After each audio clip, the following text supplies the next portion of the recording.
আসসালামু আলাইকুম। Natural garden নিয়ে সবাইকে স্বাগত। কেমন আছেন ফ্রেন্ডস? অবশ্যই ভালো আছেন। আলহামদুলিল্লাহ আমি ভালো আছি। এখানে দেখতে পাচ্ছেন কিছু বাগান বিলাস। তো এটার মহারা রেড ফুলের দেখেন কি অবস্থা। যদি আপনারা নতুন হয়ে থাকেন বাগান বিলাস করতে গিয়ে এইরকম সমস্যায় আছেন বা এই অবস্থা, তাহলে আপনাদের জন্য এই ভিডিও। আজ একটু গুরুত্বপূর্ণ কথা বলবো, তাই স্কিপ না করে দেখবেন।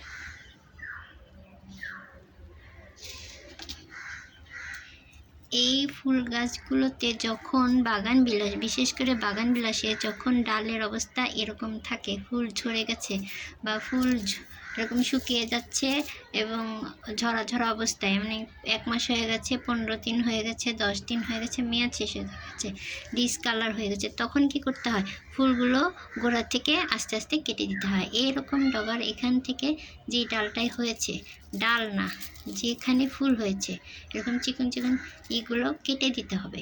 কারণ এখন তো গ্রোথ হবে না, সে কারণে পুরো ডাল কেটে দিতে হবে না। একবার তো ব্লুমিং হয়ে গেল ফুলের, তাই এর জন্য সেকেন্ড টার্মে ফুল নিতে গেলে আপনাকে এই কাজটা করতেই হবে।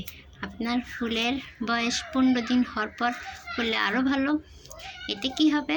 আস্তে আস্তে এখানে আরও বেশি শাখা হবে, আরও এখন যা হয়েছে ফুল তার থেকে দ্বিগুণ ফুল হবে। আর সেজন্য একে দ্বিতীয় স্টেপ ফলো করতে হবে, সেটা আমি নেক্সট ভিডিওতে আপনাদেরকে জানাবো। তা আজ এখানে এই পর্যন্তই বলছি। যেমন এই গাছের সমস্ত ফুলগুলো কেটে ফেলেছি, যতটুকুই ছিল ছোট ছোট চারাগুলো।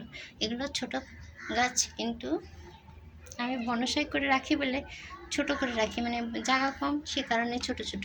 এগুলো 1 বছরের গাছ, তো 1 বছর না, 7-8 মাস 9 মাসের গাছ।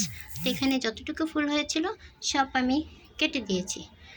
এই যে এইভাবে খুব বড় বড় না, পিঞ্চ করে করতে হয়, যেমনটি দেখাচ্ছি।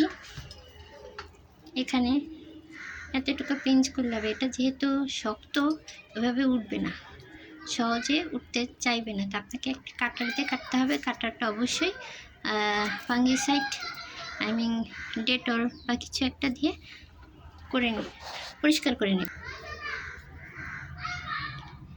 এভাবে গোড়া থেকে কেটে দিতে হবে, যাতে ওখান থেকে আরও শাখা হয়।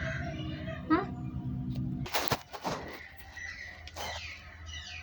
দেখুন কত সুন্দর করে এটাকে কেটে ছেটে কষার মতো কেটে ছেটে ছাপাই করে দিলাম। মানে এটাকে সুন্দর করে কাটিং করে, মানে পিঞ্চ করে দিলাম। সমস্ত ফুলগুলো এরকম যেগুলো ভালো আছে সেগুলোও কেটে দিলাম, আর যেগুলো কলি আসছে সেটাও কেটে দিয়েছি। তাই এটা দুঃখ পাওয়ার কিছু নাই। এরপরে 15 দিনেই ফুল আসতে শুরু করে দেবে। এর জন্য আমাদেরকে খাদ্য দিতে হবে, মাটিতে স্প্রেও করতে হবে। তা সেটা আমি নেক্সট ভিডিওতে দেখাবো।